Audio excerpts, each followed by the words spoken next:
Well, just for something completely different, Ali's going to fly an air show schedule now.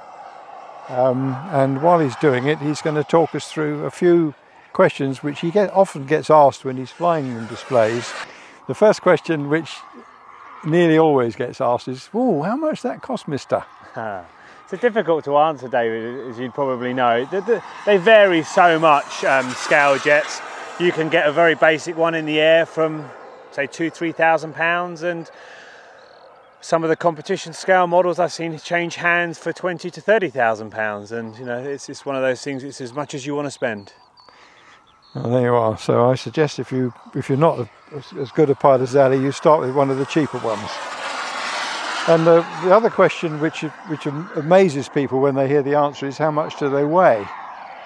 Again, another vast answered question, in the sense that you can have a jet, something like this, which is about as light as the scale jets get, really, as an ARTF non-scratch built jet, weighing in around about 22 pounds in weight, all the way up to colossal amounts. I had a C-17 that weighed 260 pounds at takeoff. So it's from very light to very heavy. There obviously are rules and regulations concerning the weights of models, and when they stop being models and start being pilotless aircraft. So we have to avoid very heavy ones unless they're properly certified.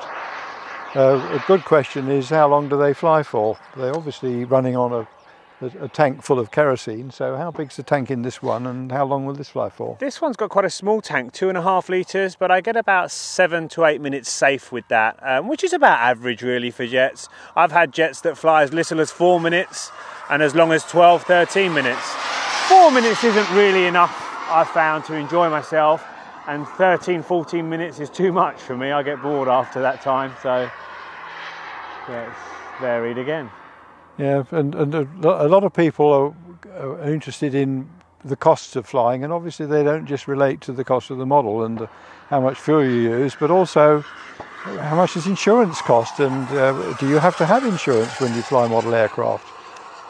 Yes, you do. There are people operating under the radar, of course, but it's so much more wiser to have insurance. There are governing bodies in pretty much every country now. We have the British Model Flying Association in the UK, the AMA in America, and countless others, which give you so much more than insurance. But the insurance is the best peace of mind you can have. If something was to go wrong, and heaven forbid this was to hit a car or a property, I know then I've got people fighting my corner. They're going to cover the costs and anything else that needs sorting out thereafter.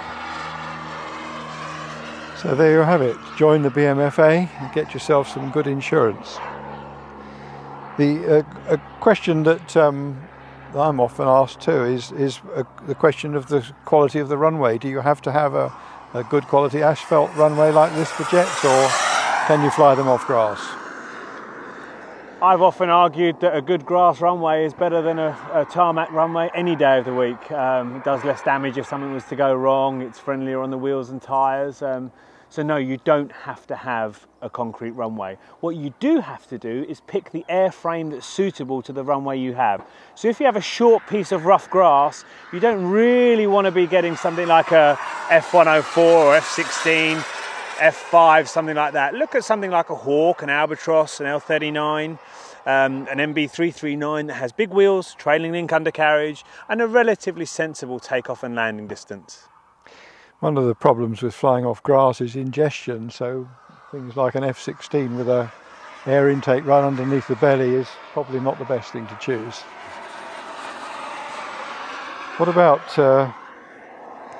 not a question we air modelers really like to be asked, but the question was, what's the most common cause of crashes? Oh, for me, it's always pilot error. I've seen, of all the crashes I've seen, I can attribute so many of them to pilot error. Even I've seen cases where the pilot will blame a manufacturing failure of some sort, but whether it's been led on by pilot error in the form they've overstressed the airplane, or they're looking at it as an excuse, it's too often than not pilot error, I'm afraid. Yes, I'm afraid you're quite right.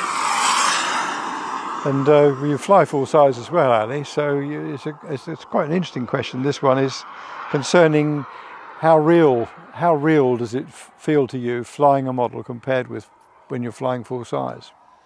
Not at all, really. It doesn't feel real. I try and make it look as real as possible, but feeling-wise, no. There's no load on me. I mean, if I was put through what I put my models through, I think I'd be dead by now. The G loadings and so forth. I mean, we're pulling regularly 5, 6G. I mean, we've had G meters on some of our planes that have pulled 12, 13G. And as you know, somebody in as bad shape as I am would pass out at that. So yeah, the feeling isn't real, but I try and make it look as real as possible. Maybe there's an opportunity for the manufacturers to consider feedback to the transmitter so that you can actually feel the aerodynamic forces through the sticks as you do with a full-size aircraft. It's quite an interesting sensation. I dread that day, I really do. I know I put my planes through a lot.